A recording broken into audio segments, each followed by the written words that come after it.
ready na ang atong sudanan guys sa from Lisa's Kitchen. Yan ang ating plato sa turkey guys. Yan. Then dito tayo, nagluto ako ng gravy.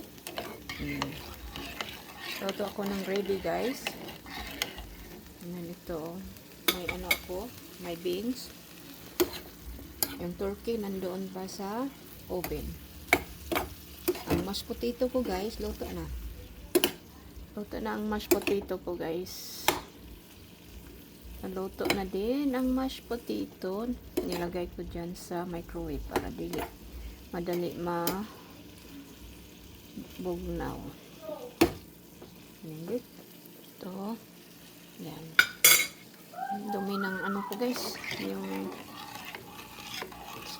ano ko dito. Gas stove. Kasi lutong-luto. Wala na akong time. Busy sa pagluto. Mga ka-kitchen. Ganun talaga. Kumusta na inyong Thanksgiving dyan? Kumusta? Kumusta everyone? How are you guys doing?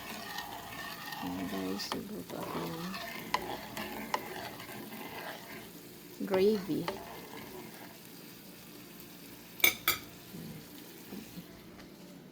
Yan dito.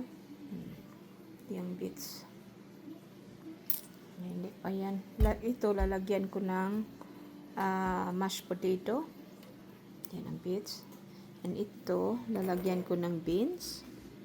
And ito dito ko ilagay ang gravy na niluto ko guys. And then that one sa turkey. Yan, 'di ba? May turkey din, no? Yan, no.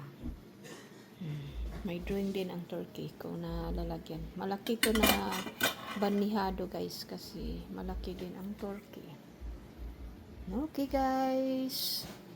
Thank you for watching. Update lang ako sa pagluluto ko ngayon sa ating Thanksgiving.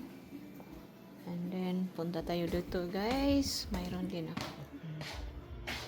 Yan. May grapes. Tsaka may isa. Ay, nakalimutan ko. Mayroon pa ako guys na ano.